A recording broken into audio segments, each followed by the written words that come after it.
guys, my name is Mogak and welcome to my YouTube channel Study with Monogak. So guys, today we are going to discuss about how to make notes for 10th class students. In this video we will discuss.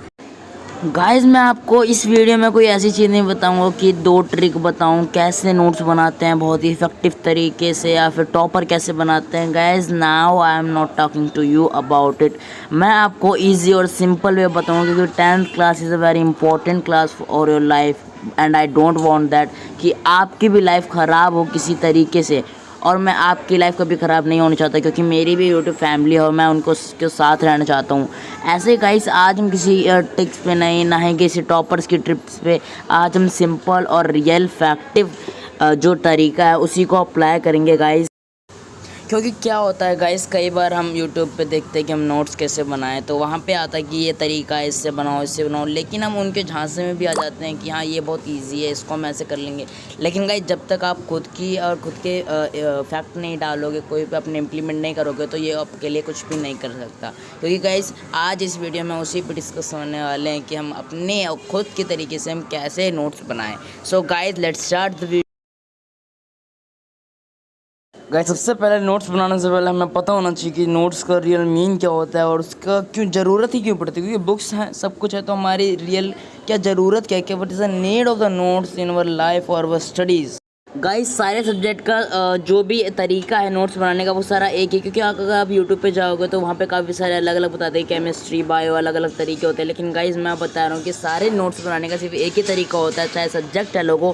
तो guys जो सबसे पहला तरीका आता है वो है concept. मैंने खुद ही अपनी लाइफ में रियलाइज़ किया कि कंसेप्ट, बिना कंसेप्ट के कोई भी जो भी नोट्स हैं, कोई भी क्वेश्चन है, बिना कंसेप्ट के कुछ नहीं होता। क्योंकि कंसेप्ट ही ऐसी चीज़ होती है जो आपको एक क्लैरिफिकेशन देती है, एक्सप्लेनेशन देती है। सो गाइस अब कंसेप्ट की बात तो हर सब्जेक्ट में कंसेप्ट की बात होती है। गाइस कहीं भी जाओगे तो कंसेप्ट हर जगह ज़रूरी होता है, क्योंकि अगर आपको एक्सप्लेनेशन नहीं मिलेगा तो आप उस चीज़ को अच्छी तरह नहीं समझ पाओगे।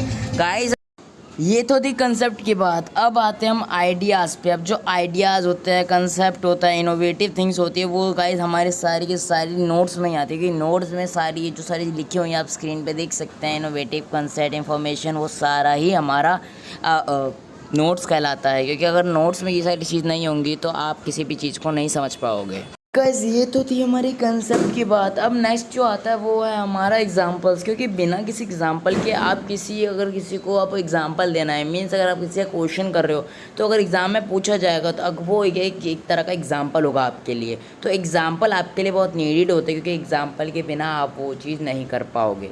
गाइस अब नेक्स्ट चीज़ आती है हमारी हैंड राइटिंग। गाइस इसमें आपको ज़रूरत नहीं पड़ती कि आप किसी ज़्यादा ही एक्स्ट्रा ऑर्डिनरी राइटिंग रखें। इसलिए ऐसी राइटिंग रखो कि आपको खुद समझ आ पाए और किसी को समझाने, क्योंकि नोट्स तो आपके काम आएंगे, तो आपको ऐसी राइटिंग लिखनी है जो आपको समझ आ पाए। तो गाइस यही हैंड राइटिंग होती है। कोई भी एक्स्ट्रा ऑर्डिनरी की ज़रूरत नहीं होती कि आपको एक्स्ट्रा ऑर्डिनरी राइटिंग करनी होती है। तो गाइस यही थी हमारी राइटिंग। अब हम आगे आते हैं सबसे इम्पोर्टेंट और सबसे इम्पोर्टेंट चीज़ जो हमें नोट्स में होनी चाहिए।